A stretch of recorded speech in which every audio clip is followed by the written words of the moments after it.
profe. Recording in progress. Y dimos un poquito de lo que son las paradojas. Y dimos un poquito lo que eran las paradojas. Y ahora vamos a pasar al segundo periodo de la filosofía antigua. ¿Sí? ¿Cuál? A ver, vamos a ponerle acá, ¿verdad? ¿Se acuerdan cuál era el primero? ¿Cómo se llamaba? El primer periodo. ¿Cómo se llamaba? ¿Cuál era el nombre? Periodo cosmológico.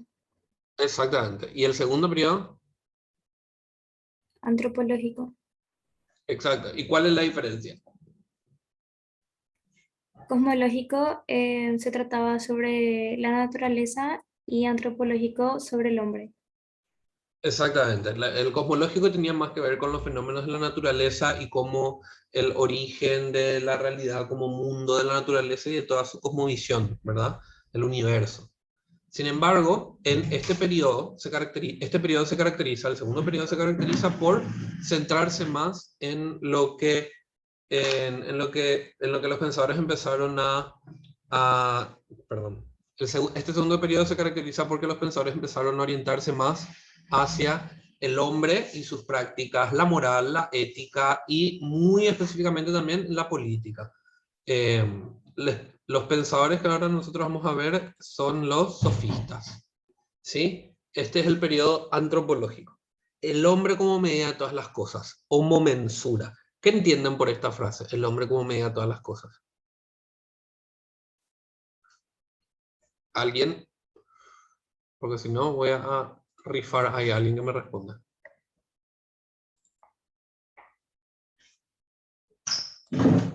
A partir de nosotros parte de todo, ¿puede ser? Por ahí va. Un poquito más específico. Si alguien quiere arriesgarse a algo un poquito más específico, pero va por ahí.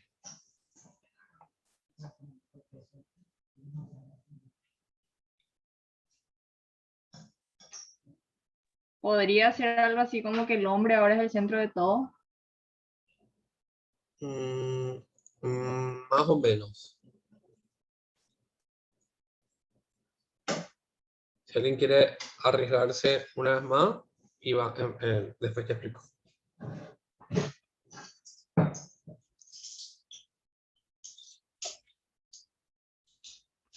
Ok, avanzo entonces con esto y después igual les voy a volver a preguntar.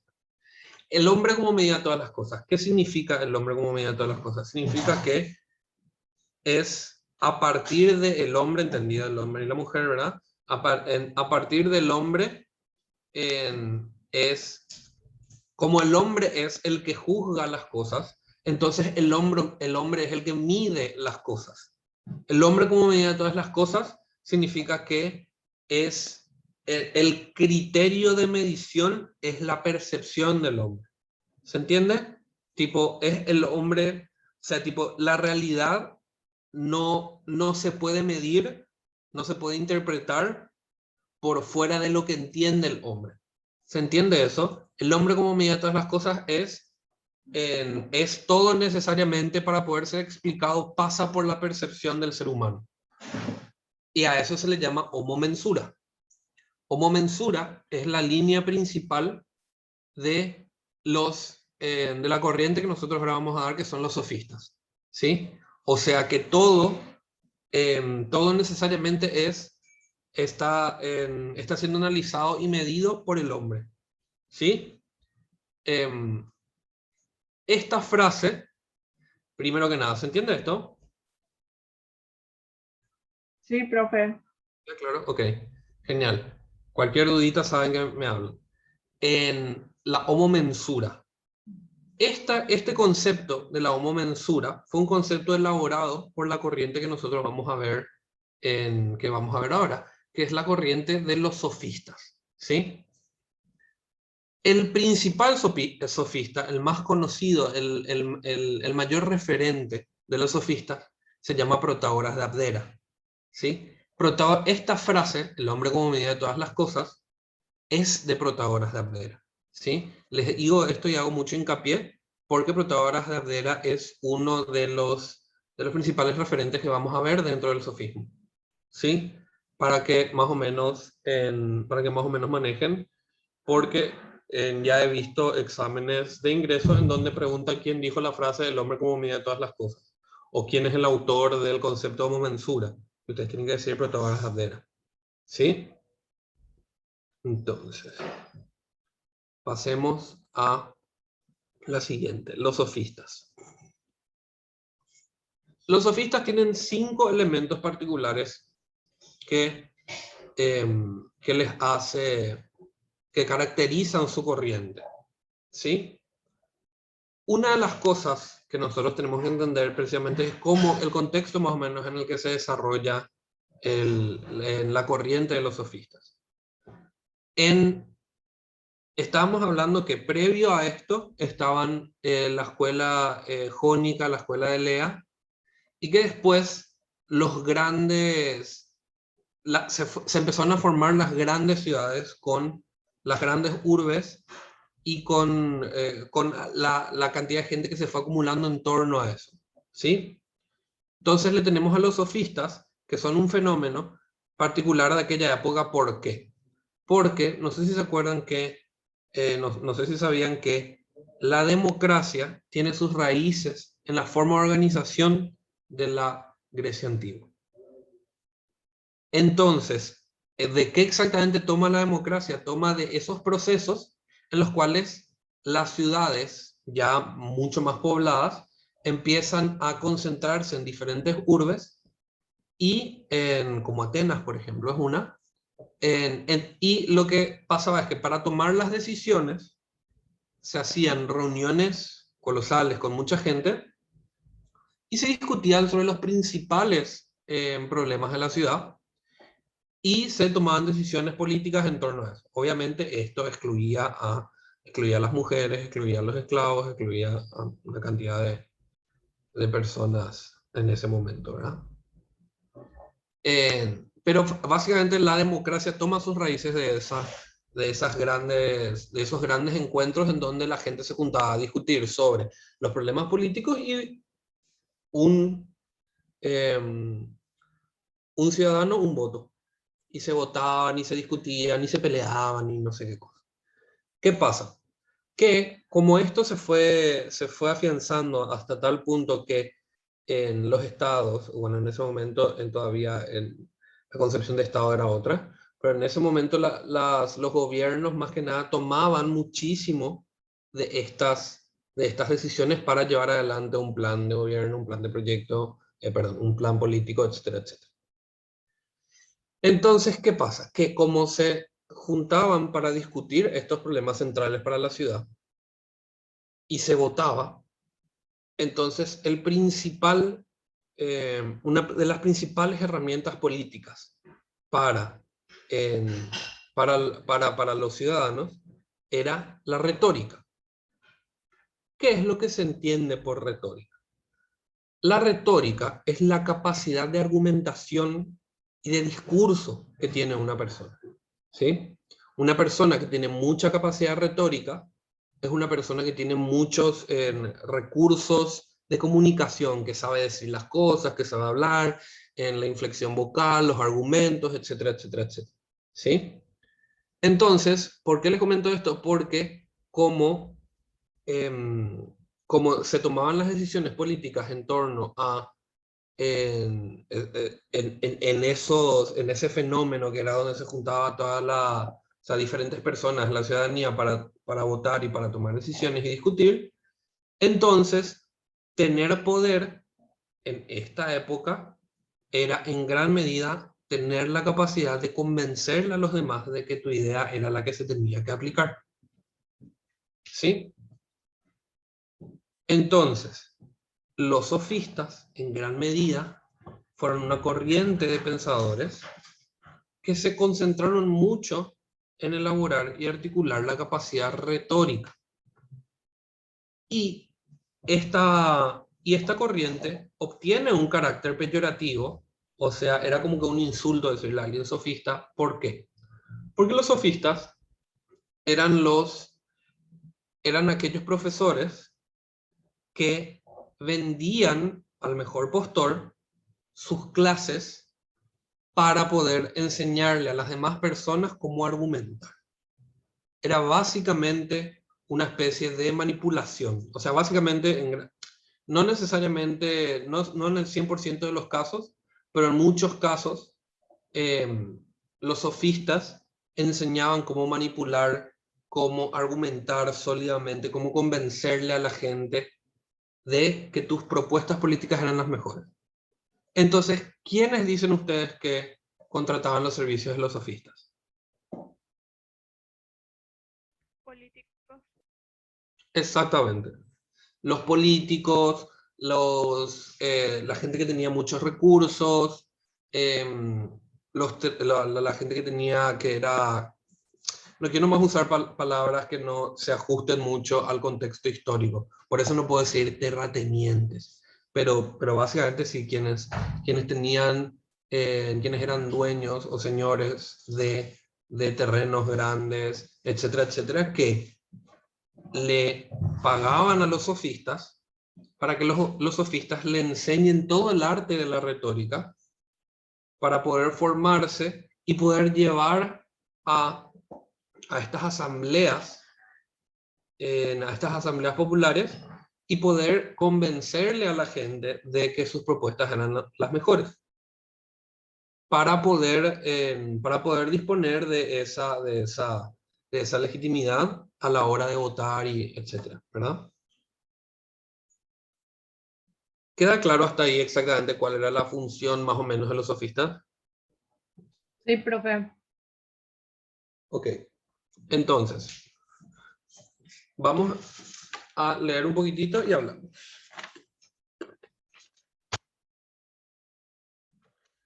Los sofistas. Igual que otros movimientos filosóficos griegos, los sofistas también surgieron en la periferia del mundo helénico, pero adquirieron verdadero sentido cuando se establecieron en Atenas. Inicialmente el término sofista, sofistes, tuvo un valor positivo, de amplio alcance, significando sabio, experto o entendido en las cuestiones de la vida, de la sociedad o en alguna actividad artística y práctica. Pero a partir del siglo V, antes de Cristo, dicha palabra adquirió un fuerte tono peyorativo, pasando a tener el significado de sabiondo o falso sabio, embaucador y constructor de sofismas. ¿Por qué surgió este matiz negativo? A ello contribuyeron varios hechos, entre los que podemos considerar los más relevantes las siguientes: las agrias críticas que sufrieron de determinados filósofos como Platón y Aristóteles y otros escritores griegos, y el desarrollo de ciertas ideas y actitudes que incidían notablemente en las creencias de los griegos. Entonces, uno, ¿alguien puso un vallenato ahí de fondo? ¿Se escucha? ¿Ustedes escuchan? Ahí pusieron más de paso. Las ideas principales. Los sofistas no formaron escuelas, sino que constituyeron un grupo relativamente numeroso de humanistas griegos con rasgos comunes, entre los que cabe destacar los siguientes. A. Adopción de una postura escéptica y relativista con respecto a las capacidades del conocimiento humano. ¿Qué significa escéptico y qué significa relativista? ¿Alguien podría decirme?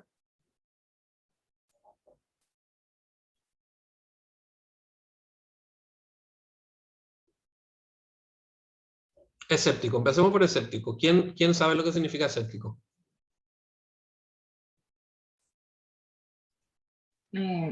No sé si sea correcto, pero sería no creer en las cosas fantasiosas o algo así. Por ahí va, por ahí va. Que En realidad, hay otra compañera que va a hablar. que duda de las cosas, escéptico. Sí, es un poquito más acotado de eso, porque el escéptico es una persona que tiene una postura crítica ante determinado factor. ¿En qué sentido? En que vos podés ser escéptico de cosas místicas y religiosas, totalmente, así como puedes ser, qué sé yo, escéptico de la democracia, puedes ser escéptico de la familia, puedes ser escéptico de, etcétera, etcétera. Escéptico, una persona escéptica es una persona que duda y tiene una postura crítica hacia algo, ¿sí? Entonces, los sofistas se consideraban escépticos. ¿Por qué? porque se acuerdan que nosotros venimos de una tradición, o sea, tipo, venimos la primera, del primer periodo, una tradición que era considerablemente cosmológica, en el sentido de que habían como que grandes relatos sobre sobre la forma en la que se formó la realidad y lo que significaban los números y lo que significaba el neuma ilimitado, o sea, la respiración cósmica, etcétera, etcétera, etcétera. ¿Se acuerdan de eso, verdad? Ellos se posicionaron como los escépticos, en el sentido de que empiezan a mirar con cierta desconfianza esas mega explicaciones que le dan como una especie de sentido holístico a la realidad. Todo tiene un vínculo con la respiración cósmica, y etcétera, etcétera. ¿Y cuál es la principal fundamentación? La principal fundamentación pasa por el hecho de la homomensura. Pasa en el sentido de que la principal crítica tiene que ver con el hecho de que el hombre es medida de todas las cosas. Entonces, si no hay una forma de comprobar esto racional y personal e individualmente, entonces esto no es que es cierto o es mentira, es simplemente que no lo voy a tomar tan en cuenta si es que no es del todo aplicable a una realidad inmediata. ¿Se entiende? Sí, profe. Genial. Ahora, la siguiente palabra es relativistas. ¿A qué se refiere por relativista?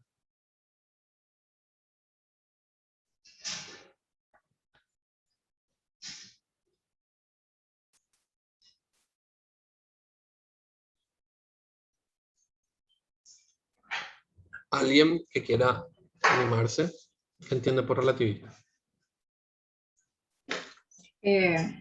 Según tengo entendido, es como negar la verdad. O sea, que no existe una verdad absoluta. Ahí va. Ese segundo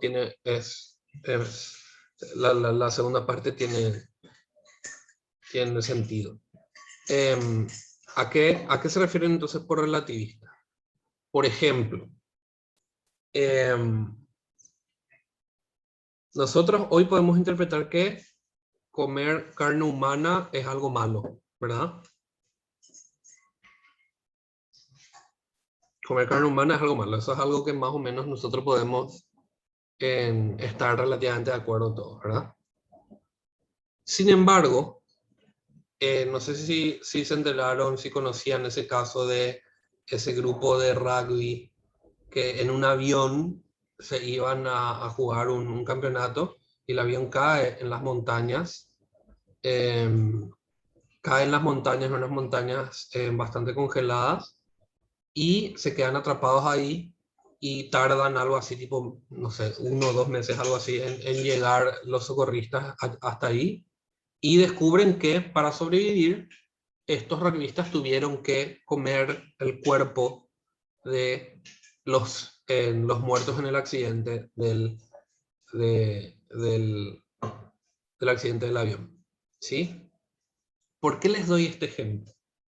Les doy este ejemplo para que se entienda una cuestión. Para los sofistas, todo, y en especial la moral, era relativa.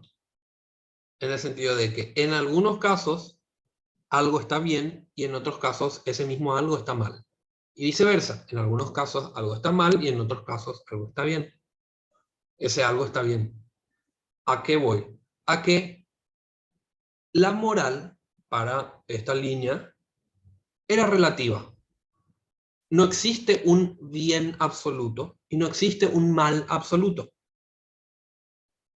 sino que eso que está bien o eso que está mal necesariamente necesita ser explicado a partir de la relación de ese hecho con el ser humano.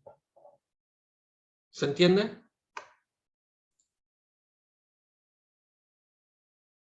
La peli sobre ese accidente está re buena, se llama Viven, es un clásico. Tiene razón, Héctor. ¿Se entiende entonces esto que es el relativismo? Se entiende, profe. hay una crítica muy importante que se le hace al relativismo, que es súper interesante, que después vamos a ver con mayor profundidad, que tiene que ver sobre esta cuestión de que hay muchas veces que la filosofía o en la política inclusive, en los discursos públicos, se trata como de relativizar ciertos hechos.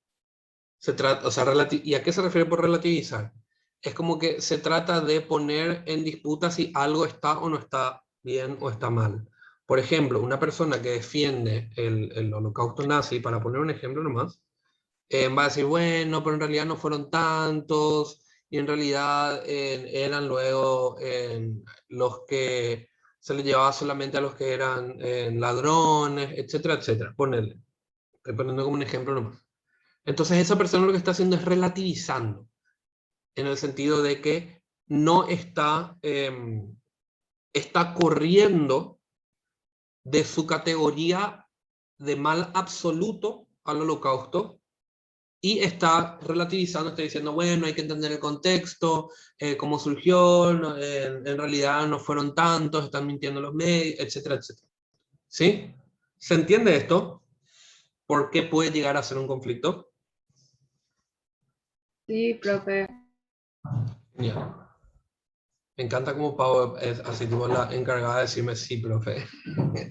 cada vez que pregunto.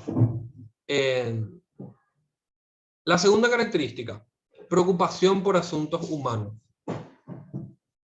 La preocupación por asuntos humanos, ¿a qué se refiere? Vamos a leer un poquito más.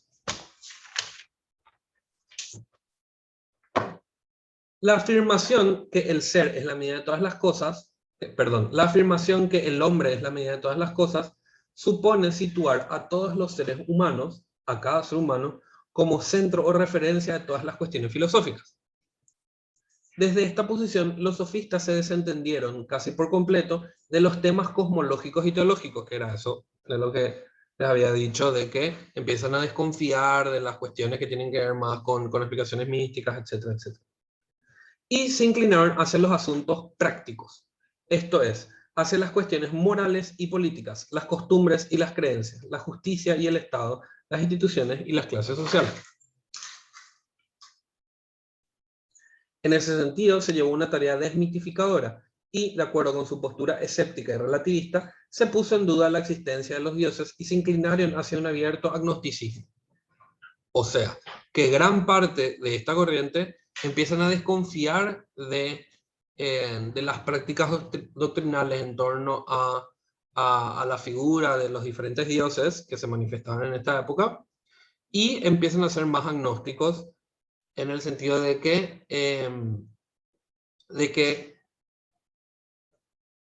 no se toman verdaderamente el tiempo o un ejercicio un ejercicio sólido de reflexión sobre qué es Dios, si existe Dios, cuáles son las prácticas que hay que ejercer para poder satisfacer las necesidades de Dios o de los dioses.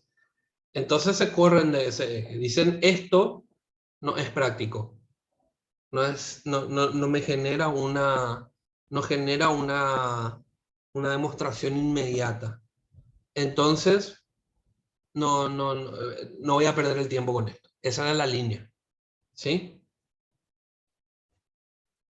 Protágoras, por ejemplo, aseguraba que nada podemos saber de los dioses, ni si existen o no existen, pues son muchas las razones que impiden que lo sepamos. Por ejemplo, la dificultad del problema y la brevedad de la vida humana. O sea, lo que decía Protágoras era, no podemos saber si existe o que no existe. Y nunca vamos a poder saber si existe o si no existe. Entonces, como nunca vamos a saber, ¿y por qué no vamos a saber? Porque es un tema radicalmente complejo y para lo cual los seres humanos estamos muy limitados para poder abordar el tema de lo teológico. Entonces, si es tan imposible, ¿para qué pico voy a perder el tiempo en esto? Voy a nomás pensar en algo que me sea más práctico. Esa era la línea. Reaccionando contra el carácter teológico, aristocrático y elitista de la enseñanza tradicional, se produjo una tendencia a la secularización y la democratización de la cultura. La participación del pueblo en las tareas políticas y judiciales implicaba en la conveniencia de un nuevo tipo de educación más acorde a la particular organización de la nueva forma de gobierno, pues debido a la importancia concedida a la asamblea pública dentro de la administración ateniense, los ciudadanos no debían limitarse al cumplimiento de las leyes, sino que había que ser capaces también de participar en su elaboración. Los nuevos ideales pedagógicos, por lo tanto, se orientaron hacia una educación humanista, igualdad de los seres humanos, conciencia de sus limitaciones y sus debilidades, preparación para la vida pública. Las respuestas de los sofistas se inclinaban hacia el utilitarismo. Bueno, ahora, ok. A ver, preocupación por los asuntos humanos. ¿Cómo? La cuestión de los dioses, la cuestión de la vida después de la muerte, las cuestiones más místicas, dejan de ser consideradas como un problema real y práctico para los sofistas, entonces empiezan a abocar más a lo que tiene que ver con el cotidiano del ser humano, ¿sí? Entonces ahí es que se genera esta cuestión que tiene que ver con el afianzamiento de la democracia, en los términos en los que les había comentado, porque para poder afianzar la democracia, primero que nada se tenían que entender que todos los sujetos eran sujetos tenían la capacidad de formar parte de las asambleas, ¿sí? Entonces los sofistas, también por una cuestión bastante estratégica en función a su rubro, empezaron a tratar de profundizar en el ejercicio democrático de toda la ciudad. O sea, que empezaron a difundir la democracia, los valores de la democracia, y que todos empiecen a participar en las asambleas y entiendan la función importantísima de participar en las asambleas públicas. Esto después deriva en esto que tiene que ver con la pedagogía. O sea, la pedagogía tiene que ver con la capacidad que tiene una persona de transmitir conocimiento, ¿sí?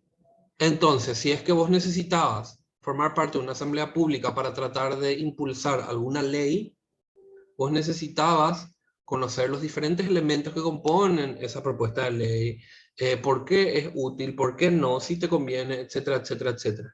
Entonces ahí era donde entraban los sofistas. Después, también muy concentrados en lo que tiene que ver con el humanismo. ¿Por qué? Porque se empieza a considerar que todos los seres humanos tienen igual valor e igual capacidad. Que no debería estar segmentado eso, porque en esta época, había como que mucho rechazo hacia quienes eran los bárbaros, o sea, quienes no pertenecían a esas colonias griegas, a los extranjeros, etcétera, etcétera. Entendido de una forma un poquito más contextualizada aquella época, no es lo mismo que hoy contra los inmigrantes, etcétera, etcétera. Es otra línea, pero bastante similar. Entonces, los sofistas empiezan a profundizar en lo que es el humanismo, o sea, ubicar al ser humano como principal sujeto, al ser humano en su totalidad como principal sujeto de derechos y como el espacio desde donde se disputa la democracia, ¿sí?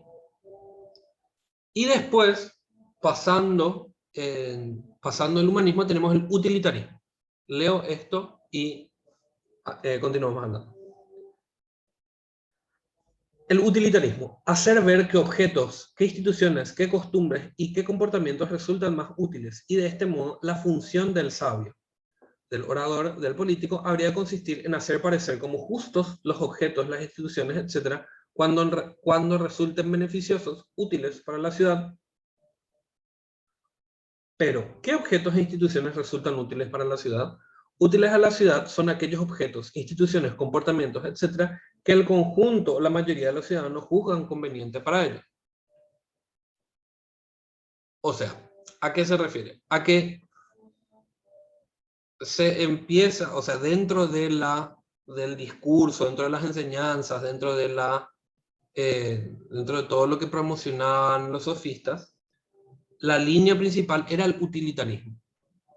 ¿Y qué significa el utilitarismo? Significa una forma de ver las cosas en donde vos le das mayor atención y depositas mayor cantidad de energía o de esfuerzo, etcétera, etcétera, a lo que le es útil a tu bienestar, a tu felicidad, a tu comodidad, etcétera, etcétera. O sea, la línea del utilitarismo significa que tiene que ver con que uno, en este caso los sofistas, se detenían con mayor profundidad en los elementos que eran útiles para la felicidad, la comodidad, la satisfacción del ser humano. En, en detrimento, por así decirlo, de todas las discusiones que no necesariamente eran útiles. A nivel material estamos hablando, ¿sí? Por ejemplo, el saber o no sobre la existencia de Dios lo consideraban no utilitarista, porque no era precisamente práctico. Era simplemente una noción que le podría preocupar o no a muchos, le podría angustiar o no a muchos. Sin embargo, no formaba parte de una práctica necesariamente utilitaria, porque no necesariamente porque no hay una demostración inmediata o absoluta sobre si lo que estamos haciendo para satisfacer a ese Dios o a esos dioses necesariamente sea útil. ¿Se entiende esto?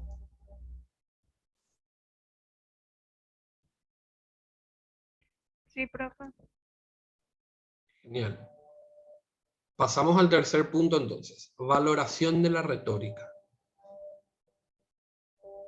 Los sofistas instruían a sus discípulos de modo especial en las aptitudes retóricas y dialécticas. El hecho que en Atenas la dirección de los asuntos de gobierno descansara de modo decisivo en las asambleas públicas y de que en estas podían intervenir todos los ciudadanos, favorecía el desarrollo de la oratoria y del debate, y, en consecuencia, la exaltación de la palabra. Desde la perspectiva de la política, la utilidad de la palabra se pone de manifiesto en la defensa de los propios puntos de vista, pretendiendo hacer que las razones débiles parezcan fuertes o las fuertes débiles, de acuerdo a nuestros intereses. La dialéctica y la retórica, pues, lejos de ser concebidas como ciencias o artes destinadas a mostrar la verdad, eran consideraciones como medios de persuasión y sugestión orientadas a la defensa de intereses particulares y subjetivos. Que es un poquito esto que le estaba diciendo. La retórica, se estudiaba mucho la retórica con la función de que vos, como yo tengo una línea, ponerle que soy un sofista, y mi línea filosófica es del utilitarismo, o sea, de lo que me es útil o no, entonces mi principal motor es tratar de convencerle a la gente de que lo que me es útil a mí también le es útil a los demás, o no, pero yo tengo que convencer nomás, porque mi principal objetivo es sacarle provecho a lo que sea con tal de beneficiarme y generar mayor cantidad de comodidad o satisfacción para mi persona. Entonces, los sofistas eran grandes maestros de la retórica. ¿Qué significa esto? Que te enseñaban y te ayudaban a que vos puedas argumentar tus ideas con la mayor salvedad posible para que vos puedas disputar en los espacios de decisión política, que eran las asambleas. Entonces, una persona que necesitaba que qué sé yo, que el Estado empiece a apoyar la plantación de maíz, ponele. Entonces se iba a una de estas asambleas y trataba de convencerle a todos de por qué es importante eso. Y después eso se llevó a votación y se definía. ¿Se entiende entonces esto lo que es la valoración de la retórica y la dialéctica?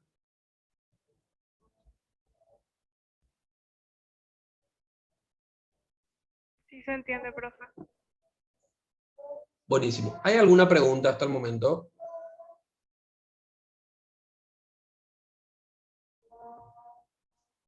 Por mi parte, no, profe. Ok. Pregunta. La filosofía del ser humano hoy, a consideración de ustedes, ¿es utilitarista o no?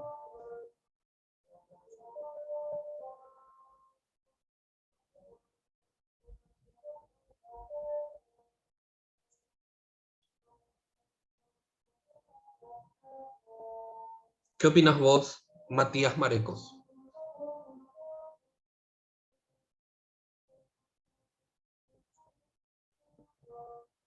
¿Estás?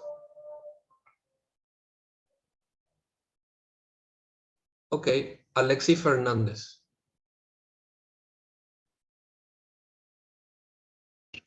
Creo que de alguna forma sí, Ok, porque al final, yo por ejemplo ahora en la facultad, o sea, el cursillo me es útil para poder acceder a la facultad. Eh, Todo lo que yo hago ahora mismo es para poder avanzar o algo así, entonces es útil. satisfacer tus necesidades inmediatas, por así decirlo. No necesariamente inmediatas, pero... Bueno, les voy a poner un ejemplo de una política que era considerada utilitarista. Por ejemplo, o sea, suelo usar mucho ejemplo en lo que fue el Estado nazi, nacionalsocialista, porque son ejemplos súper claros, un poquito radicales, pero, eh, y no un poquito, bastante radicales, pero sirven mucho para el ejemplo.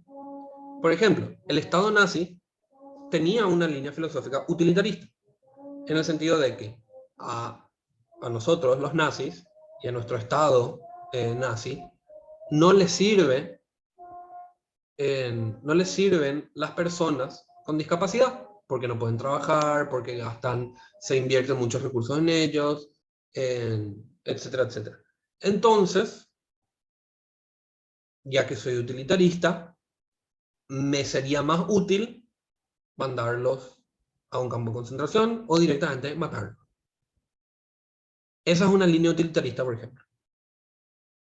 Hoy en día, la filosofía de los estados se supone, ¿verdad? Eso ya es otra discusión, no es utilitarista, en el sentido de que se respeta la dignidad del ser humano independientemente a su capacidad de aporte utilitario.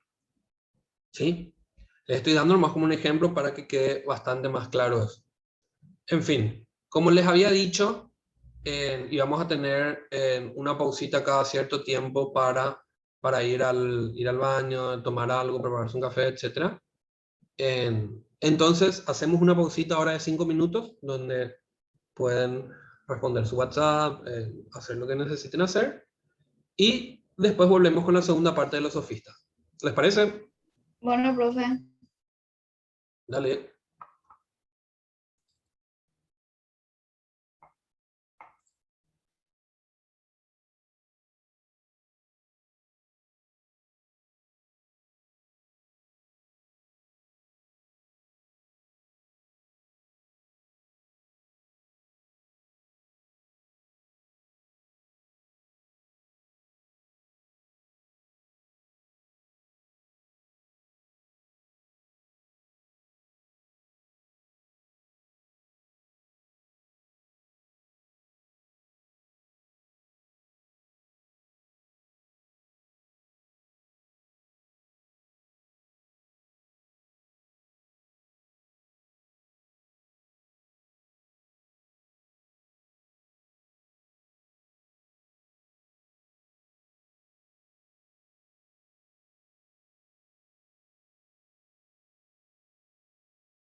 Hola, hola. ¿Estamos? Perdón por tardar un poquitito, me hice un café. ¿Cómo están? Acá Súper, Pico se puede. profe. Buenísimo. Acá Pico, en Zoom Pico se puede levantar la mano, sí, ¿verdad?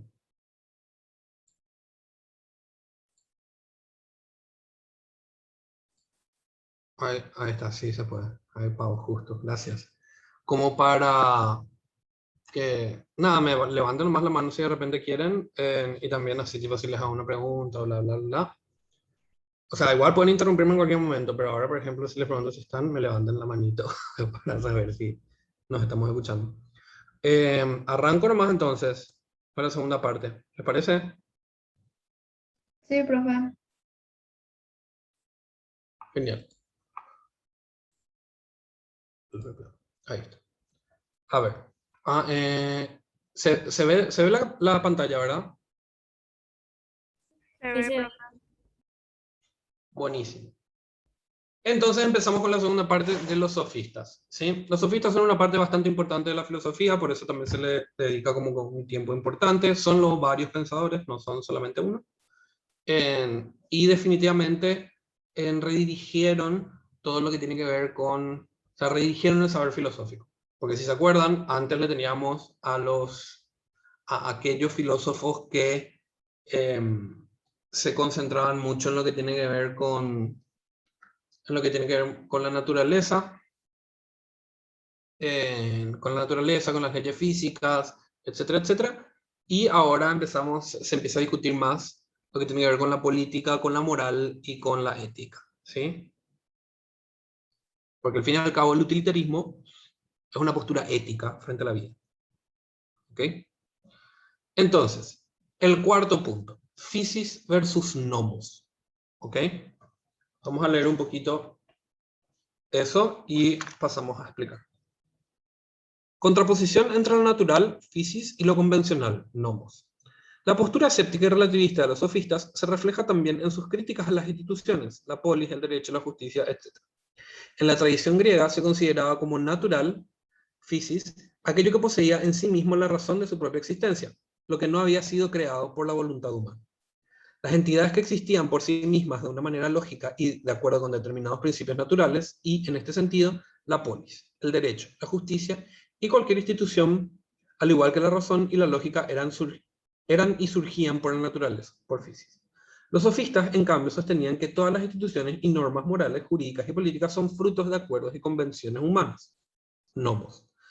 Esto es, dependen de la voluntad de los hombres. Los hombres son quienes establecen la polis y la obligación de cumplir las leyes.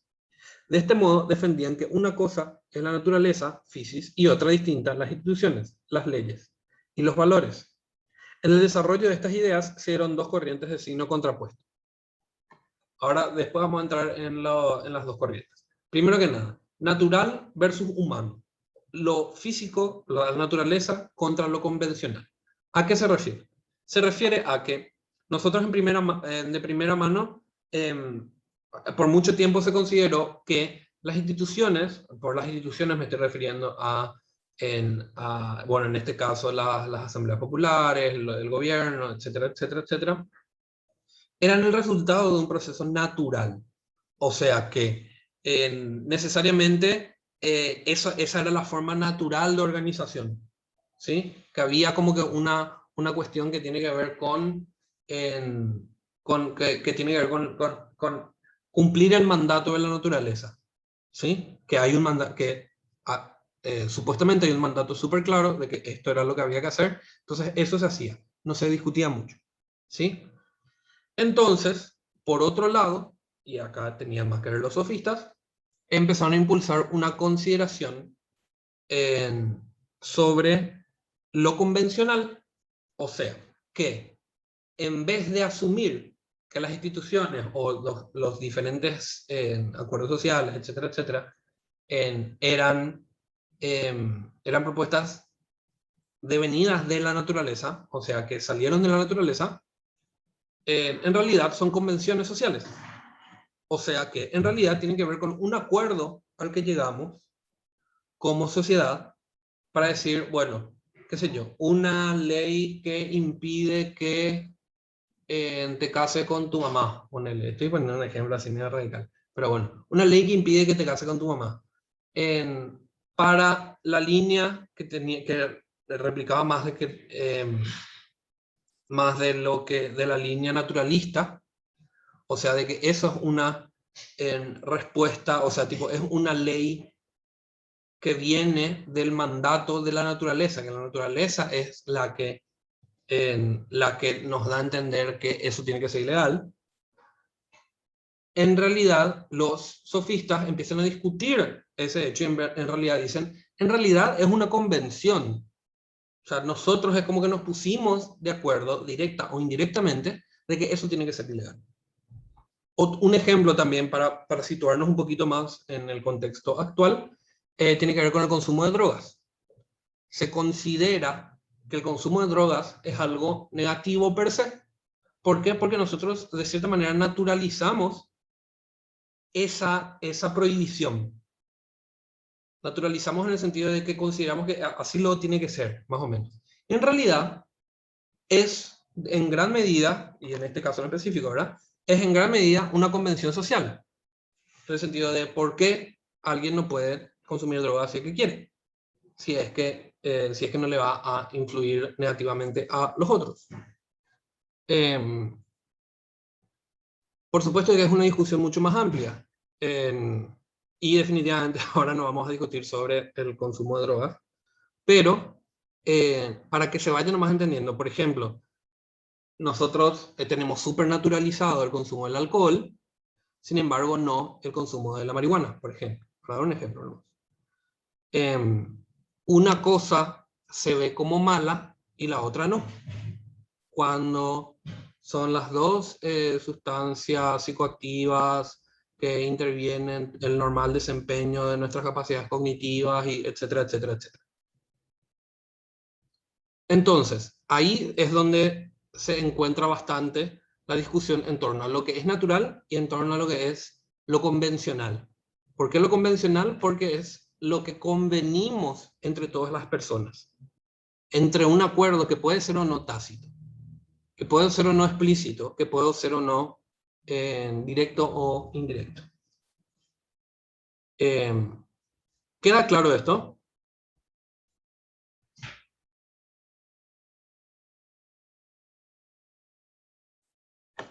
¿Queda claro?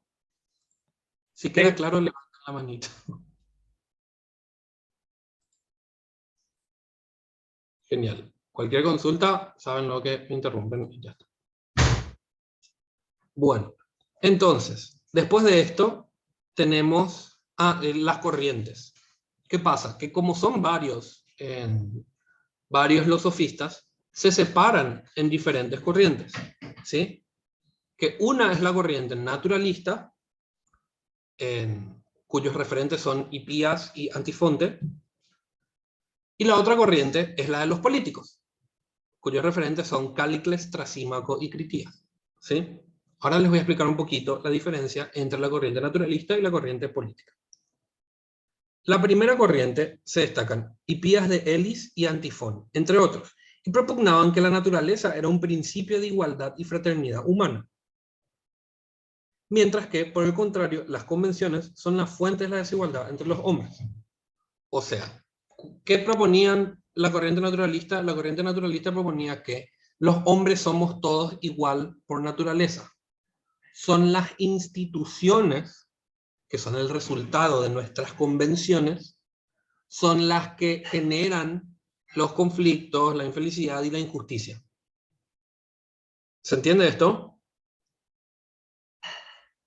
Eran como que los más buenos. Los más buenos del grupo de los copados, ponerle, ¿verdad? Y después, la siguiente corriente es la corriente de los políticos. Callicles, Trasímaco y Critías, ¿sí? Concibieron la naturaleza a nivel zoológico como ley del más fuerte y prescindiendo del carácter racional de la naturaleza humana. Mantuvieron que por naturaleza los hombres son diferentes y son las convenciones las que, oponiéndose a la ley natural, tienden a defender la injusta igualdad, pues la naturaleza misma demuestra que lo justo es que el más fuerte supera al más débil y el más poderoso al impotente. Entonces, esta corriente, la corriente de los políticos, cuyos referentes son Calícrates, Trásimaco y Critías, lo que hacían era defender que en realidad los hombres no somos todos iguales, a diferencia de los naturalistas. Son las instituciones y las convenciones sociales las que tratan de hacer que nosotros seamos iguales, cuando en realidad no lo somos. Entonces, aplicaban una interpretación por eso dice zoológica, porque tiene que ver con la ley del más fuerte. Si sos más fuerte está bien que sobrevivas, si sos más bla bla está bien que tengas más recursos, etcétera, etcétera, etcétera. Entonces, esta es la línea ya un poquito más oscura, por así decirlo, negativa, dentro de los sofistas. Porque practicaban esta línea y esta interpretación de la realidad. ¿Se entiende la diferencia? Sí, profe. Genial. Estoy tomando un café. Micaela levantó la mano. Dime, Micaela. Te escucho. Se me fue nomás, profe. Apreté mal. Ah, ok. Dale. Cualquier cosita también está el chat ahí, si es que quieren preguntar. Entonces, eso que nosotros vimos son los representantes principales de cada una de las corrientes. Sin embargo, hay dos representantes importantísimos en la línea de los sofistas en general. ¿Sí? El primero es Protágoras de Abdera, el que desarrolla esta cuestión de la homomensura, que es lo que hablamos hace un poquito. Y el segundo es Gorgias de Leontini, que es del 483 al 375 a.C. Protágoras, a ver, vamos a leer un poquito. Es posible afirmar que Protágoras se ocupó de cuestiones relativas al conocimiento y a la sociedad. Protágoras partió de una concepción epistemológica de carácter fenomenista que lo condujo al escepticismo y al relativismo. ¿Qué significa epistemológico y fenomenista? ¿Alguien sabe?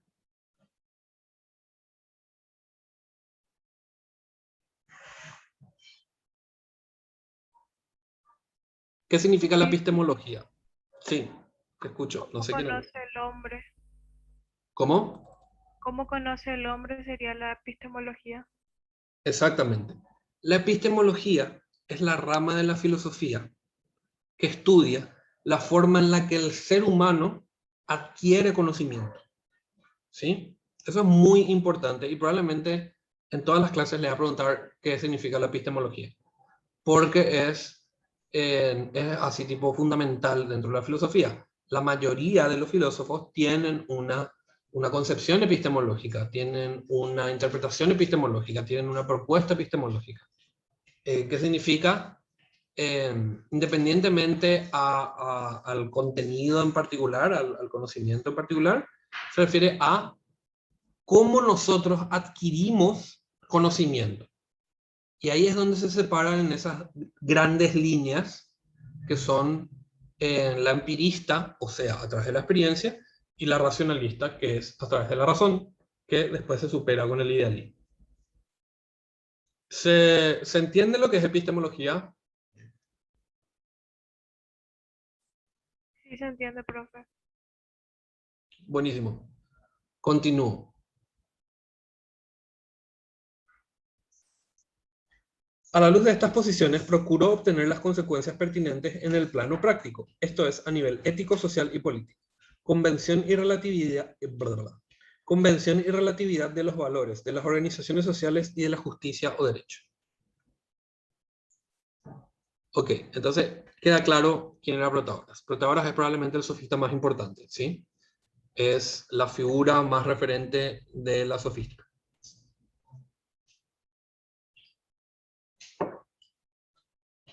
Ahora vamos a pasar al siguiente, que es Gorgias. Gorgias de Profe, una Leontini. pregunta. En Dime. el examen no va a aparecer la fecha de, por ejemplo, o sea, Gorgias de Leontini y su fecha tenemos que saber. En general, no salen. Las fechas de vida, de muerte de los filósofos no es algo, no es un conocimiento que se considere de radical importancia para, para este examen. Algunos puntos que son importantes, sí está bueno que sepan la fecha, más, o por lo menos la época, como por ejemplo, en qué siglo nace la filosofía. Eso sí ya vi en los exámenes. No sé si es que ustedes tienen, y si no tienen, yo tengo por ahí, después puedo mostrarles. Yo tengo un rejunte de varios años de los exámenes de filosofía, de los años pasados, que tienen así tipo 50 o 100 preguntas, no me acuerdo bien, para que vean más o menos cuál es el modelo de las preguntas, qué más o menos suelen preguntar, hacia dónde suelen ir, y para ver también, para probar ustedes si es que están preparados. Ya, porque estaba estudiando y me cuesta un poco memorizar las fechas de nacimiento y muerte de cada. No gastes demasiada energía en eso, ¿eh? Con que sepas más o menos en qué época, ya está. Los nombres y la época, el siglo está, con eso ya está. Más o menos sí. Ok. En general, nunca vi que hayan preguntado un año. En los varios años de los que leí los exámenes. Nunca preguntaron un año. Hay algunas cosas que son importantes saber la época, pero no necesariamente el año específico. Y mucho menos cuándo nacieron y cuándo murieron, que eso es como que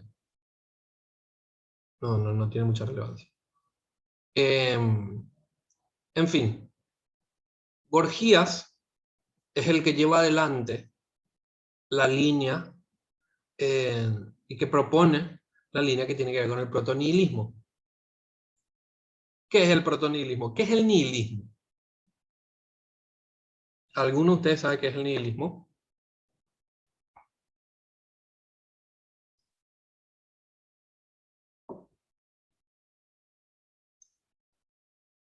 ¿Alguien? Oí hablar del tema, pero no tengo un concepto muy sólido sobre lo que es. ¿Y qué más o menos escuchaste? Es, creo, un poquito más contemporáneo el nihilismo, ¿verdad? Tipo, un poco sobre una persona que no le importa nada, que vive más o menos por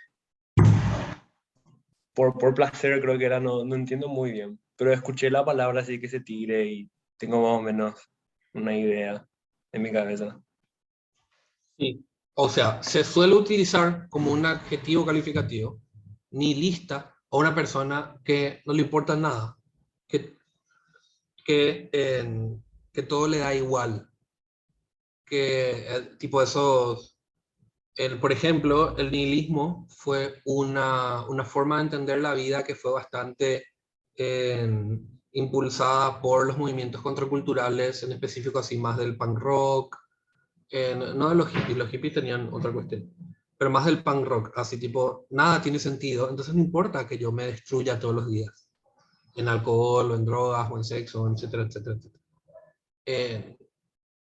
Esa es una línea más, más de adjetivo calificativo. Ah, vos lo sos nihilista, ni ahí está por nada. Pero ¿de dónde viene esa concepción? Si bien, como dijo el compañero, el nihilismo es recién formulado sólidamente a partir más o menos del siglo XVII, como una corriente filosófica de relevancia, Gorgias ya empieza a plantear cuestiones que tienen que ver con el nihilismo. Por eso se llama protonihilismo. Proto porque viene de antes, porque son los principios, los fundamentos iniciales. Antes de que el nihilismo se conciba a sí mismo como nihilismo, ya se pueden encontrar elementos de sus líneas teóricas en Gorgias. ¿Sí? ¿Qué es lo que plantea Gorgias? Gorgias que, dicho sea de paso, su obra principal se llama Sobre el no ser y sobre la naturaleza, de nuevo. Tenía una postura radicalmente nihilista. Solamente que todavía no se articuló de la forma en la que nosotros hoy entendemos el nihilismo, ¿verdad? ¿Qué significa esto? Habían tres máximas importantísimas para Borges. Decía lo siguiente. A. Nada existe. B. Y solamente se entienden en relación una cosa con la otra. Por eso voy a leer las tres primeras y después hablamos. A. Nada existe. B.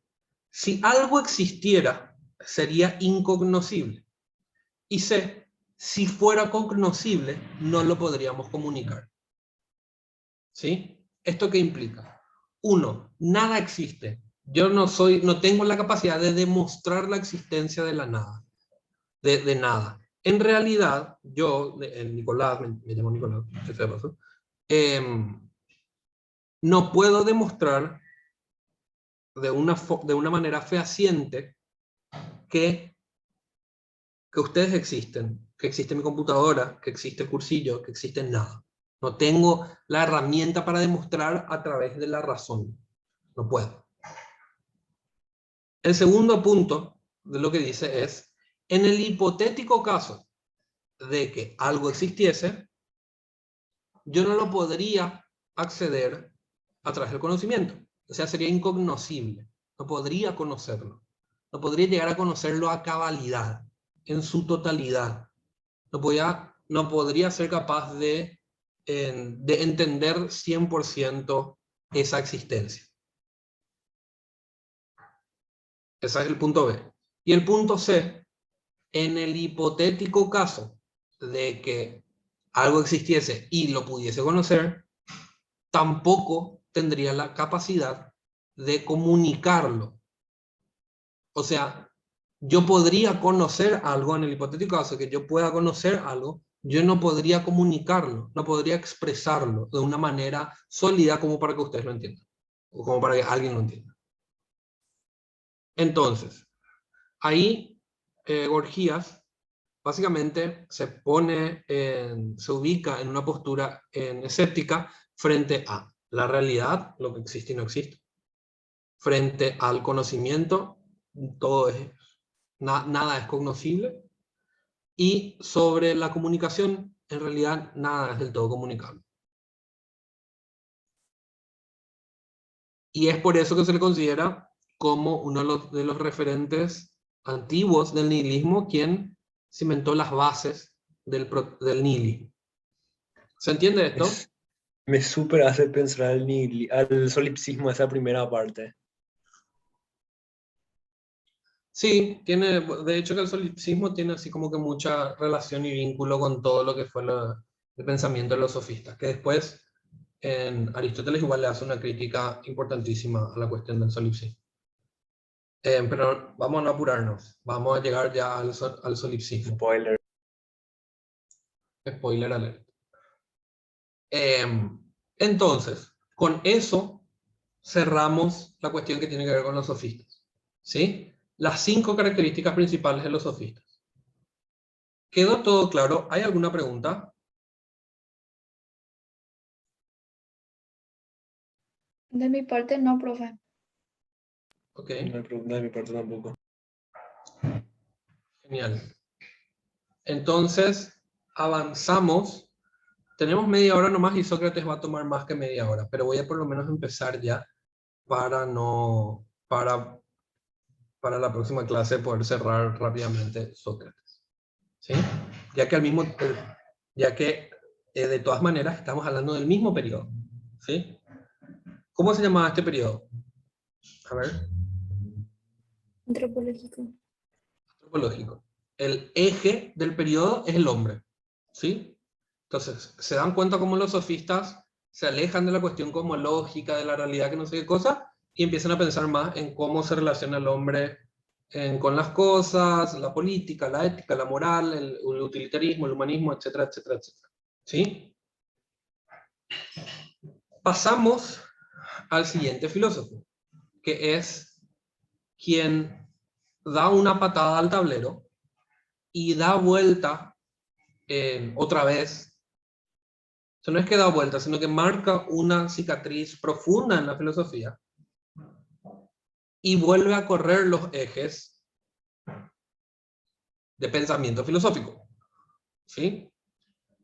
Este pensador fue el principal referente filosófico tanto de Platón como de Aristóteles. De hecho, gran parte de los libros que escribió Platón están basados en discusiones o en debates o en conversaciones que tuvo con Sócrates. ¿Sí? Entonces, Sócrates. Sócrates es una de las figuras principales de la filosofía antigua. O sea, probablemente es la principal luego. Se discute mucho sobre lo que efectivamente dijo y no dijo, ya que al fin y al cabo Sócrates nunca escribió nada. Entonces, todo lo que tenemos sobre Sócrates son cosas que dijeron filósofos en su entorno, ¿sí? O diferentes referentes en su entorno. Gran parte de la propuesta socrática, de la filosofía socrática, es el resultado de lo que Platón interpretó de eso y escribió. Hay inclusive algunas corrientes que son un poquito conspiranoicas que dicen que Sócrates en realidad nunca existió, que siempre fue una especie de alter ego de Platón. Pero no hay mucha, no tiene mucha rigurosidad esa línea, ¿verdad? Entonces, Sócrates, solo sé que no sé nada. Esta es la frase principal de Sócrates, ¿sí? Solo sé que no sé nada. ¿Y por qué? Porque Sócrates, con esta frase,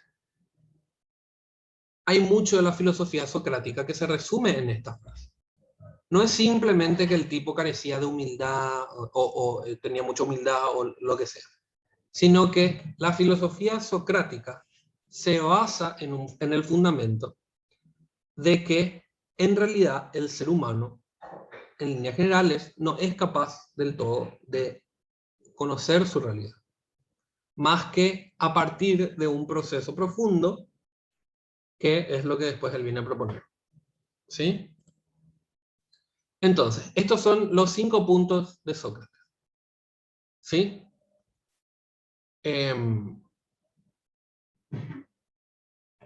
470 y 399 a.C. Sócrates era un filósofo muy particular.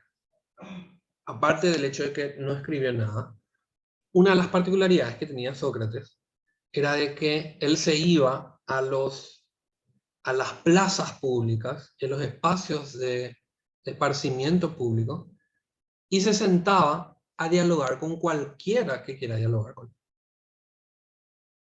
Una de las razones era porque Sócrates descreía de esa figura del maestro. Uno de los que peor habló de los sofistas fue Sócrates. Sócrates no cobraba tampoco. No creía que se pueda cobrar, que se deba cobrar. Sócrates creía en la virtud del conocimiento, que no era algo que se pueda simplemente vender al mejor postor, sino que era algo que debería ser de un acceso generalizado a toda la población, el conocimiento, ¿verdad? Entonces, por eso es que Sócrates en particular no escribió nada, porque él no consideraba, no consideraba que sea posible describir a cabalidad los diferentes elementos que componen la realidad. ¿Sí? Y aparte de eso, de que él no se veía a sí mismo como una especie de maestro, independientemente de que lo haya sido o no. Y ahora después, cuando entremos en la parte de la mayéutica, van a entender que era lo que hacía Sócrates. Entonces, Sócrates, bla, bla, bla. Si bien Sócrates era contemporáneo de los sofistas, o sea, existían a la misma época, Sócrates no es considerado un sofista. Igual algunos autores sí lo consideran un sofista, pero en realidad Sócrates no se consideraba a sí mismo como un sofista y hay muchos que lo corren de ese lugar.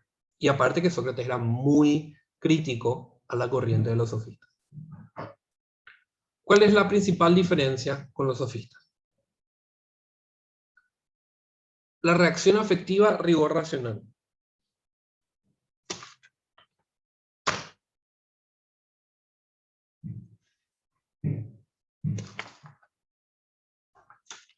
Bueno, estas son, a ver, reacción afectiva, relativistas, triunfar, cobrar, monólogo, políticos, o sea, la parte hacia la izquierda de los puntos que puse acá, vendrían a ser los sofistas. Y la de la derecha es Sócrates, ¿sí? O sea, la reacción afectiva, que era una de las propuestas de los sofistas, versus el rigor racional, que era una de las propuestas de Sócrates. ¿Por qué reacción afectiva? La reacción afectiva se refiere a la necesidad que tenían los sofistas, que la línea que tenían los sofistas de cómo la intención era conseguir lo que querían, entonces lo que apelaban era a generar en la otra persona una reacción afectiva, o sea, gusto, placer, enojo, lo que sea, para poder satisfacer esa necesidad que ellos tenían. O sea, para que yo te convenza de que lo que vos tenés que hacer es pagarme todos tus impuestos, ponerle, yo te tengo que convencer afectivamente, o sea, yo tengo que generar en vos una reacción afectiva, independientemente de si es conveniente o no, independientemente de si es bueno o malo o lo que sea. Yo lo que tengo que generar en vos es una reacción afectiva. Esa era la línea de los sofistas. Sócrates, sin embargo, impulsaba el rigor racional. O sea que buscaba no simplemente convencerle a la gente, sino que proponía una lógica que se apegue a un rigor racional. No simplemente convencerte que tal cosa es bueno independientemente de que lo sea o no, sino que efectivamente lograr reflexionar en torno a lo que es bueno o a lo que es malo. ¿Se entiende esto?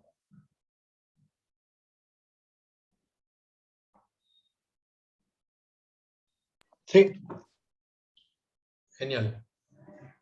Después tenemos relativistas versus universal. ¿A qué se refiere eso? ¿A qué se refiere? Relativistas, como vimos, los sofistas eran relativistas, todo es en función de la medida del hombre, el hombre como medida de todas las cosas, etcétera, etcétera. Sin embargo, Sócrates lo que hacía era tratar de entender, de tratar de conseguir conceptos universales. ¿Qué es el concepto universal? Por ejemplo, para los relativistas, algo es bueno o algo es malo solamente en función y en relación a lo que le sirve o no a una persona, independientemente de lo que sea. Sócrates, sin embargo, se detenía e invertía reflexión en tratar de entender qué es lo bueno, qué es lo malo, qué es lo bello, qué es lo feo, qué es lo grotesco, qué es lo vulgar, etcétera, etcétera.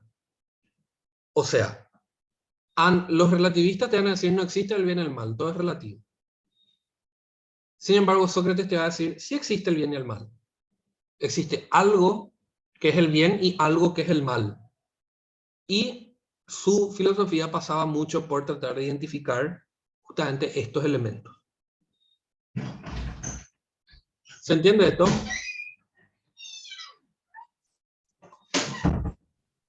Solo preguntas. ¿Cómo? ¿Se entiende? Se entiende. Ok. Entonces, después tenemos triunfar, el triunfo versus la moral. ¿Qué sentido? En el sentido de que, por ejemplo, yo puedo, si yo quiero satisfacer mis necesidades, qué sé yo, económicas, qué sé yo, tengo una deuda y yo pagar, yo puedo irme y robar un banco. Y yo puedo triunfar, puedo robar el banco, ser efectivo y conseguir la plata para pagar mis deudas. Eso sería un triunfo en términos utilitarios. Sin embargo, lo que proponía Sócrates era la moral. ¿En qué sentido? En el sentido de que no es algo moralmente correcto robar un banco. Entonces, ergo, no lo tengo que hacer. O sea, para los sofistas, lo importante era conseguir tu objetivo. Para Sócrates, lo importante era tener una... Ay, tengo lagunas de repente. Era tener una orientación moral virtuosa. ¿Sí? Hacer lo correcto, ser consciente de qué es lo malo, etcétera, etcétera. Los sofistas no tenían eso. O sea, no creían en lo correcto, en lo incorrecto, etcétera. Todo era meramente en relación a el provecho que le puedan sacar. Otro de los elementos, ¿se entiende esto, verdad? Sí. Genial. Otro de los elementos que les diferencia a Sócrates y los sofistas es que los sofistas cobraban y Sócrates no cobraba. De hecho, que los sofistas eran así, te cobro un monto específico que puede ser mensual, bla, bla, y te doy clases, y si no puedes pagarme, no, me voy. Sin embargo, Sócrates, esos debates que tenía Sócrates en las plazas públicas, etcétera, eran gratuitos. O sea, no cobraba luego, nada, en ningún momento. Sócrates no cobraba y no creía que se deba cobrar, que no estaba bien cobrar. Esa era una de las principales críticas que tenía Sócrates hacia los sofistas. ¿Se entiende eso? Sí. Genial. Monólogo versus diálogo. Los sofistas eran así, ok, dale, yo te cobro 50.000 y te doy una clase sobre cómo argumentar. Entonces, ¿qué se establece ahí? Se establece una relación jerárquica en donde yo te digo a vos lo que tenés que hacer. O sea, o qué es el conocimiento, o qué es bla, bla, bla. Vos sos mi alumno, ergo te quedás ahí callado y yo te explico lo que es la argumentación, etcétera, etcétera. ¿Sí? El diálogo, por otra parte, Sócrates proponía el diálogo. ¿Qué era el diálogo? El diálogo, o sea, ¿a qué se refiere por diálogo? Sócrates, cuando se iba a las plazas a dialogar con la gente, Sócrates no venía a decirte, ok, yo te voy a enseñar lo que es la verdad, lo que es lo bello, lo que es lo malo, lo que es, etc. Sino que Sócrates se sentaba con la gente a dialogar, a hacer como una especie de ping-pong.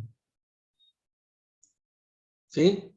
Que después vamos a ver con la mayéutica qué es lo que era su ping-pong, ¿verdad? Pero Sócrates no tenía salía de ese lugar jerárquico en el que estaban los sofistas de yo soy el maestro y vengo a enseñarte, y se ubicaba en un lugar de vamos a charlar, vamos a enseñarnos mutuamente y a tener una discusión, un debate. ¿Se entiende esto? Sí, profe. Ok. La última diferencia entre los sofistas y Sócrates es que los sofistas tenían como que una particular inclinación hacia los temas políticos. Cómo se tenía que organizar la sociedad, cómo se tenían que cobrar los tributos, cómo se tenían que ordenar, tipo tanto espacial como políticamente como económicamente, las cosas, etcétera, etcétera, etcétera. Los sofistas principalmente eran maestros de políticos, que les enseñaban cómo argumentar, cómo refinar el pensamiento, etcétera, etcétera, cómo conseguir lo que quieren, etcétera, etcétera. Sin embargo, Sócrates hacía mayor énfasis en la necesidad de desarrollar las virtudes. O sea, comportarse correctamente, ser consecuente para con el bien,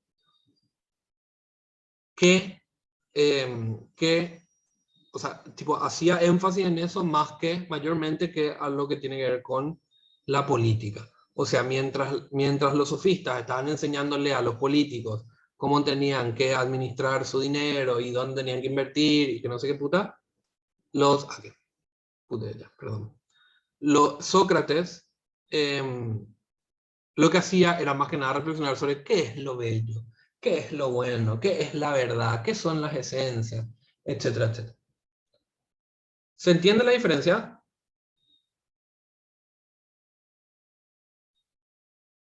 Sí, sí, profe. Ok.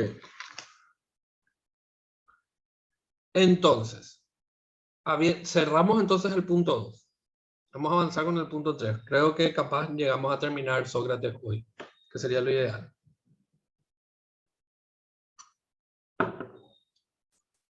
Tres, la mayéutica. ¿Qué es la mayéutica? La mayéutica es una parte del proceso de identificación de la realidad e identificación de las esencias según Sócrates. ¿Por qué estoy hablando de una parte del proceso? Porque en realidad no cualquier diálogo, un diálogo es necesariamente mayéutico. ¿Sí? Ahora voy a explicarles un poquito mejor esto. Sócrates afirmaba el carácter innato del conocimiento. Según los seres humanos poseen ideas innatas. ¿A qué se refiere con innatas? ¿Qué ustedes entienden por innato? Acuérdense en ese ejercicio de pensar los componentes que forman la palabra. Que ya lo trae de por sí, puede ser algo así. Exactamente. Que ya están ahí independientemente a nuestro... O sea, tipo, innato se refiere previo al nacimiento, que vendría a ser la traducción, literal. Que lo que significa es que toda persona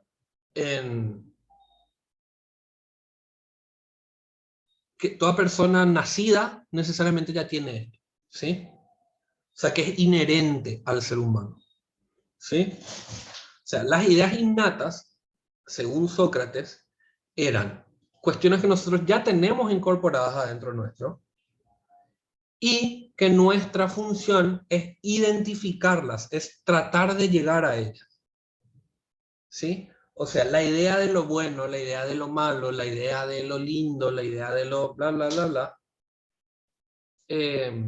todo eso ya está dentro nuestro. Entonces, nosotros tenemos que tratar de llegar a esas ideas. Y a eso se le conoce como el innatismo. En el sentido de que hay una cantidad de filósofos que rechazan el hecho de que haya ya ideas preconcebidas. ¿Sí?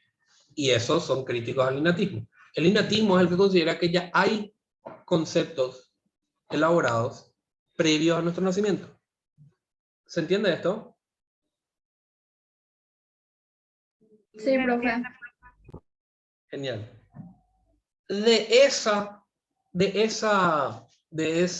ese desprendimiento se entiende en lo siguiente.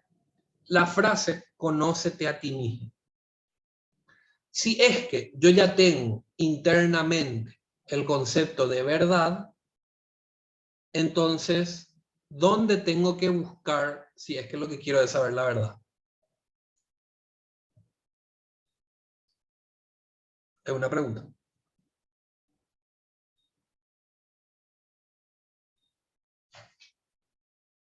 ¿Dónde busco si yo quiero saber la verdad?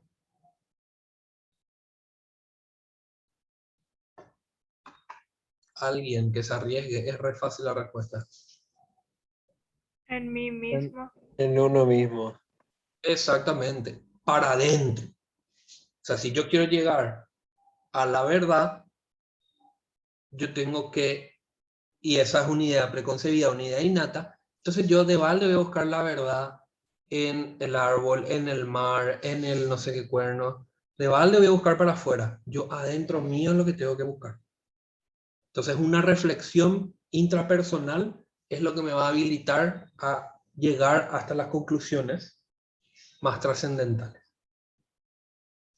¿Se entiende esto? Sí, profe. Creo que sí. Genial. Entonces, lo que hace Sócrates es proponer un método de cómo llegamos hasta esas ideas. O sea, si yo lo que tengo que hacer es buscar adentro mío, ¿cómo hago para llegar hasta ese elemento que yo considero la verdad o lo bello o lo malo o lo bueno, etc.? ¿Cómo hago para llegar hasta ahí? ¿Cuál es el método, el proceso, como se llama? A eso, Sócrates le da un periodo, o sea, perdón, un proceso que consta de 2 periodos, ¿sí? El primero es el negativo o refutación y el segundo es de positivo o mayéutica. Entonces, ¿cómo yo hago para llegar hasta esos conceptos innatos que están adentro mío? A partir del diálogo con otras personas. Por eso, método dialéctico, ¿sí? Y ese proceso se compone de 2 elementos. Del primero que es, de 2 periodos. El primero que es el negativo o refutación y el segundo que es positivo o mayéutica. ¿A qué se refiere Sócrates con negativo o refutación?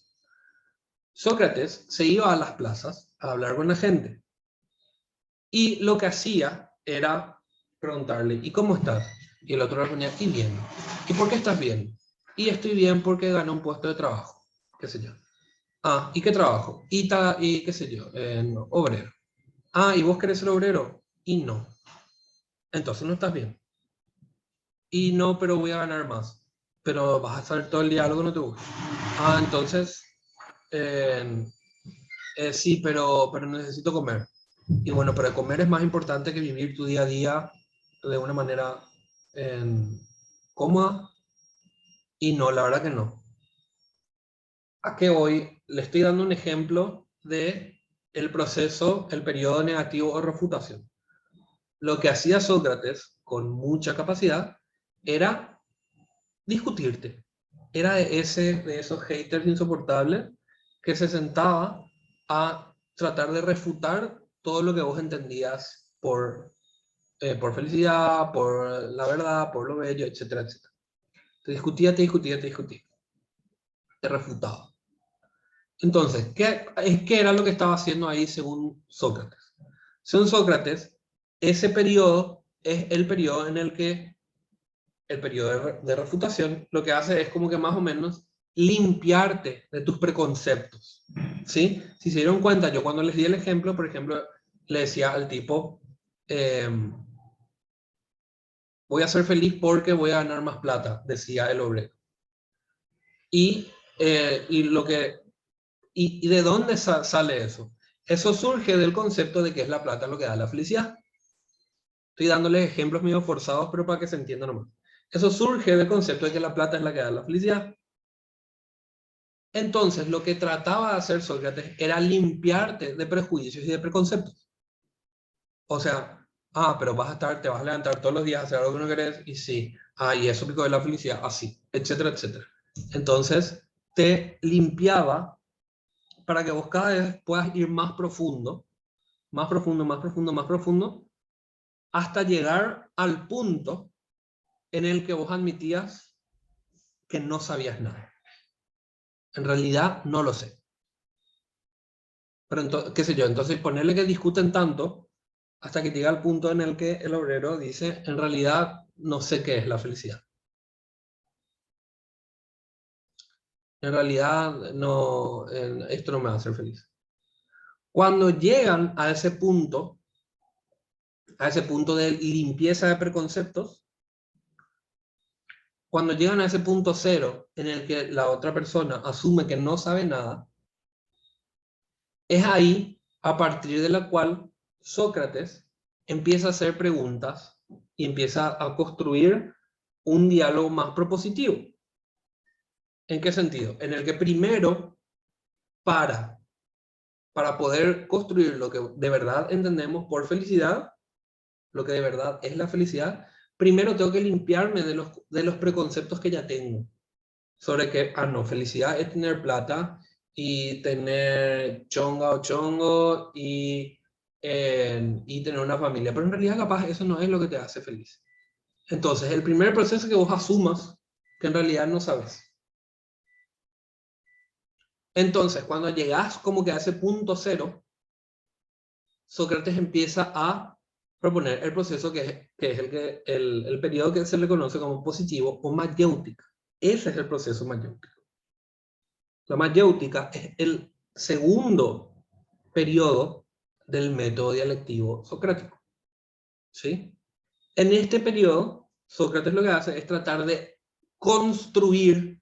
El primero era sobre destruir preconceptos y el segundo es sobre construir conceptos más acotados a la realidad esencial de las cosas. Y entonces eso era lo que se iba a hacer Sócrates todo el tiempo a las plazas públicas. Se iba a refutarle a la gente sus preconceptos y a tratar de construir conceptos más filosóficamente acotados a lo que Sócrates entendía como la realidad esencial de las cosas. ¿Queda esto claro? ¿Hay alguna pregunta? Es importante. Muy claro, profe. Y yo tenía, o sea, tengo entendido y no sé si es lo mismo que la mayéutica, prácticamente es hacerle parir a las personas sus ideas. Claro, pasa un poquito por ahí. Siempre hay un periodo que eso después, mucho después, o sea, tipo en los años 70, 1970 más o menos, se puede más o menos paralizar un poco, no tanto, pero paralizar un poquito con la cuestión de esta palabra que últimamente es tan famosa, que es la deconstrucción, que tiene que ver con deconstruir preconceptos, o sea, asumir que esos conceptos no eran del todo reales o no eran del todo positivos y empezar a erosionarlos, hacer que se desvanezcan a partir de la razón. No, esto no es tan positivo, esto es negativo, esto es no sé qué cosa, bla, bla, bla, y a ir como que bajando un poquito más a tierra, a tratar de llegar hasta un punto cero en el que vos ya limpiaste tus nociones del preconcepto. Y ahí empieza eso que vos decís que es parir el concepto. O sea, que tiene que ver con empezar a producir conocimiento más acotado a la realidad. Más acotado a la realidad socrática, a la realidad esencial. Esto, chicos, obviamente tiene como que mucha discusión y es algo que filosóficamente se debate, se discute, se no sé qué cosa. Les digo nomás para que sean conscientes de eso, para que no crean que esta es la última palabra de la filosofía. Esto fue 400 años antes de Cristo, imagínense. Hay muchísima discusión en torno a la propuesta de la mayéutica socrática. Principalmente con el tema de las esencias. Sócrates creía en las esencias. O sea, ¿qué significa esto? Y con esto termino la clase. Es que hay una esencia de lo bello, hay una esencia de lo malo, hay una esencia de lo bueno, de lo bla, bla, bla, bla. Hay una realidad absoluta de esos conceptos. ¿Sí? Y la función del filósofo es llegar hasta ese concepto. Tratar de aproximarse de la mayor, con la mayor cantidad de rigor racional posible. Identificar qué es lo bello, identificar qué es lo malo, identificar qué es lo bueno. Esa es la función del filósofo para Sócrates.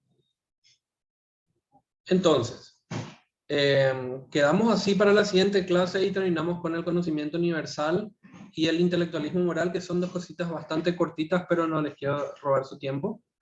Y completamos la clase que viene. ¿Les parece? Sí, Dale, profe. profe. Sí. ¿Hay alguna duda, consulta? ¿Tienen todos el cuadernillo?